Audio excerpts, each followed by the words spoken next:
Nah, munculnya istilah-istilah baru dalam istilah-istilah yang kemudian dikenal dengan Pancasila.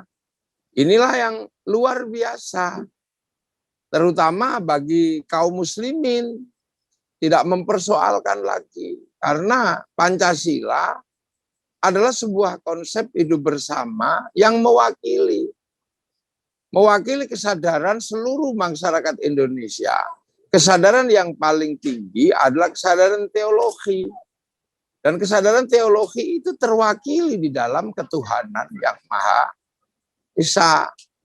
Jadi ketuhanan yang Maha Esa inilah yang mewakili semangat teologi itu. Di dalam Islam terwakili karena bahasa ketuhanan yang Maha Esa adalah merupakan pembahasaan dari Qul huwallahu ahad. Maka tidak pernah ada masalah. Tapi juga semuanya berketuhanan. Yang Maha Esa. Itu semua berketuhanan.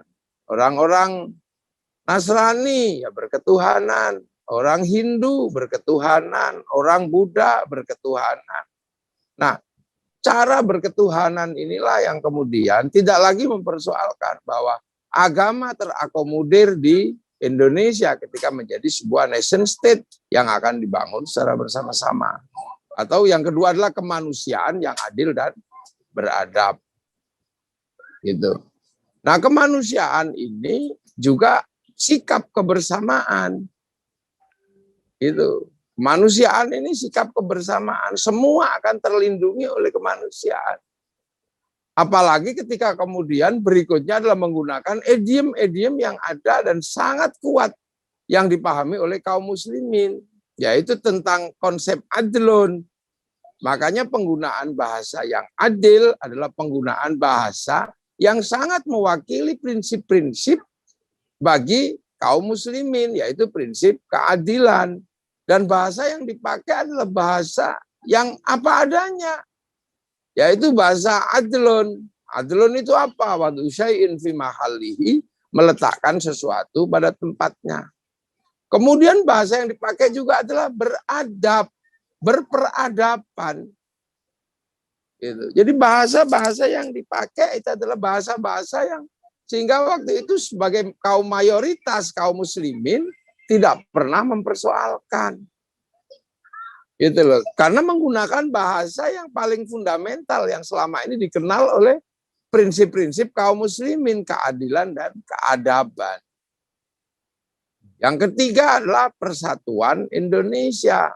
Nah, persatuan inilah yang kemudian mewakili perbedaan suku, perbedaan agama, perbedaan bangsa, semua di dalam persatuan Indonesia. Bahwa Indonesia itu punya kenyataan beda bangsa, beda suku, beda agama. Nah, kemudian yang keempat prinsip yang luar biasa adalah prinsip kerakyatan. Prinsip kerakyatan ini bagi kaum muslimin sebagai kekuatan mayoritas adalah sebuah prinsip yang memang dicita-citakan. Bahkan semenjak Rasulullah mencita-citakan prinsip itu. Apa? Kullukum ra'in wa kullukum mas'ulun an ra'iyati. Kalian semua adalah pemimpin dan kalian semua saling bertanggung jawab. Prinsip ra'iyah inilah yang memang dicita-citakan oleh Rasulullah.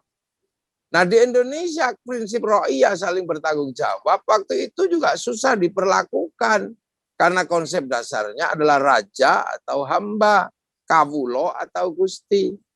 Tapi ketika para ulama, para wali dulu datang mempertemukan antara konsep raja, konsep hamba, dilebur dalam satu konsep sebagaimana kehendak Rasulullah, yaitu konsep ra'iyah. Makanya kemudian di Indonesia ketika sudah raja dan hamba ini dilebur, itu strukturnya berubah menjadi struktur ra'iyah yang diserap ke bahasa Indonesia menjadi rakyat. Dan satu-satunya kaum muslimin dunia yang sanggup menyebut warga bangsanya dengan sebutan ra'iyah sebagaimana kehendak Rasulullah hanya muslim Indonesia.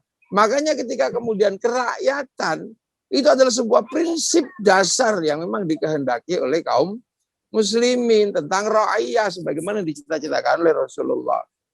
Nah, konsep ra'iyah ini harus sejalan Gitu. Di mana pemimpinnya adalah sebuah sikap batin, gitu. Di mana punya sikap batin yang mampu mengayomi, meneladani, itu mengayomi, meneladani, mampu memberikan doa, mampu memberikan frekuensi yang baik. Nah, itu dalam bahasa Al-Qur'an disebut hikmah. Makanya ada ini ya, ada ayat ud'u ila sabili rabbika bil hikmah. Hikmah itu sikap batin. Sikap batin yang sangat mengayomi, sangat mencintai, penuh kasih sayang, dan pengen selalu agar orang lain berada dalam kebaikan. Makanya kan kemudian ini bahasa Al-Quran, kerakyatan bahasanya Rasulullah. Kemudian yang dipimpin oleh hikmah adalah bahasa Al-Quran dalam permusyawaratan. Musyawarah itu adalah cara ra'iyah ketika membicarakan nasibnya. Yang dalam bahasa Al-Quran di dalam satu ayat disebutkan wasyawirhum fil amri.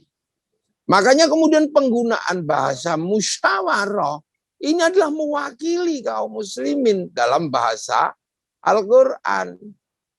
Jadi kerakyatan adalah prinsip ra'iyah yang dicita-citakan Rasulullah. Hikmah adalah prinsip Al-Quran. Musyawarah adalah prinsip dasar di dalam Al-Quran. Perwakilan. Al-wakil itu juga bahasa Arab. Itu al-wakil itu bahasa Arab dalam perwakilan. Makanya kemudian sila keempat ini kerakyatan yang dipimpin oleh hikmah, kebijaksanaan dalam permusyawaratan perwakilan. Ini bahasanya adalah bahasa Al-Quran. Kemudian yang kelima adalah keadilan, lagi disebut menggunakan bahasa Al-Quran adlun. Yang diserap dalam bahasa kita adil. Keadilan sosial bagi seluruh rakyat. Sekali lagi yang disebut adalah rakyat. Cita-cita Rasulullah membentuk konsep ra'iyah. Dan itu terjadi di Indonesia tentang kalimat rakyat. Jadi keadilan sosial bagi seluruh rakyat atau rakyat Indonesia. Nah itu. Makanya konsep-konsep ini tentang ra'iyah, tentang hikmah. Ini adalah konsep holistik yang akan mewakili dan akan diterima oleh bangsa apapun, agama apapun, suku apapun. Sehingga kemudian Pancasila ini menjadi landasan yang akan selalu bisa diterima oleh perbedaan bangsa, perbedaan suku, dan perbedaan agama. Makanya beruntung bangsa kita mampu merumuskan sebuah konsep ideologi yang sangat padat, dan kemudian aplikasinya sudah didukung oleh prinsip-prinsip kebudayaan, prinsip-prinsip sosial yang memang sudah ada di dalam tata dan ranah kehidupan rakyat Indonesia, bangsa Indonesia sebelum Indonesia berdiri. Kemanusiaan, ketuhanan sudah ada sebelum Indonesia berdiri. Persatuan sudah ada sebelum Indonesia berdiri. Makan bersatu, ada orang mati bersatu, ada selawat bersatu, zikir bersama bersatu, semuanya bersatu. Ada sunatan bersatu, ada bersih desa bersatu, apa saja bersatu. Jadi Indonesia ini punya prinsip persatuan yang aplikatif. Karena seluruh masyarakat Indonesia punya prinsip persatuan. Anak lahir bersatu, anak kawin bersatu, orang mati juga bersatu. Bahkan setiap tahun Khol juga membuat persatuan. Ziarah kubur bersatu, apa saja bersatu. Terus kemudian prinsip-prinsip ini selalu ada. Kemanusiaan ada semua. Semua orang Indonesia, orang-orang kita sangat menjunjung nilai kemanusiaan. Karena manusia itu misalnya harus diikuti dengan cara yang sederhana, maka ada alon-alon waton kelakon. Itu karena prinsipnya manusia. Kerakyatan kita juga sudah bisa akhirnya membangun, tidak raja, tidak hamba, tidak kawulo, tidak gusti, akan tetapi menjadi ra'iyah. Nah, dalam konsep ini tidak menghilangkan konsep sebelumnya. Yang kawulo tetap boleh bilang kulo, yang hamba ambo, yang sahaya saya, yang abdi di Sunda abdi, masih luar biasa. Nah, bingkai-bingkai ini ada seluruhnya. Makanya jadi sesungguhnya Pancasila adalah pembahasaan dari sebuah sistem kehidupan sosial di Indonesia yang sudah ada dan turun-menurun menjadi batin warga masyarakat Indonesia. Apalagi kemudian ketika Pancasila kemudian dibingkai dalam sebuah ikatan Bhinneka Tunggal Ika. Bhinneka Tunggal Ika dikeluarkan oleh Empu Tantular ketika Majapahit menyadari betul terjadi perbedaan bangsa, perbedaan suku, dan perbedaan agama zaman itu. Makanya prinsip-prinsip itu jadi. Jadi kebinekaan di Indonesia, perbedaan di Indonesia, ini terayomi dalam sebuah ideologi besar. Makanya kemudian Indonesia hari ini menjadi pertanyaan-pertanyaan besar semua bangsa. Kenapa Arab satu bangsa bisa pecah jadi puluhan negara, Eropa satu bangsa bisa pecah jadi puluhan negara. Nah, kenapa Indonesia yang puluhan bangsa, puluhan agama, puluhan suku mampu bersatu dalam satu negara kesatuan Republik Indonesia. Nah, inilah prinsip dasar kebangsaan tertanam. Nah, sehingga persoalannya sekarang adalah bangsa ini juga terus bergerak. Bergerak dalam satu sistem yang dikenal dengan milenial. Sebuah sistem di mana beberapa arus besar nggak bisa lagi dibendung dan nggak bisa lagi dihalangi. Kenapa? Karena percepatan teknologi, percepatan informasi. Ini nggak bisa dihadang. Ini pergerakan dunia. Jadi anak-anak kita juga pasti akan mengalami hal yang sama. Lagu-lagu transnasional, potongan rambut transnasional, itu ideologi juga transnasional, itu semua transnasional sekarang. Bahkan penyakit pun transnasional. Ini sesuatu yang nggak bisa dihindari. Makanya jangan heran kalau tiba-tiba corona juga transnasional.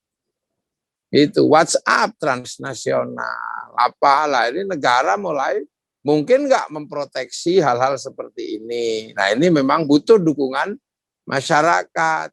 Dalam era transnasional terkait resources, misalnya Cina berhasil memproteksi dirinya.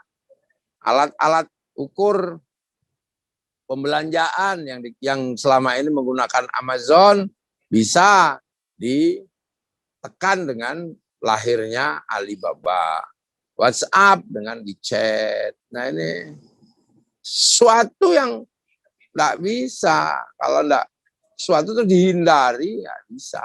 Kenapa? Karena ini memang eranya. Tinggal bagaimana kita mensikapinya.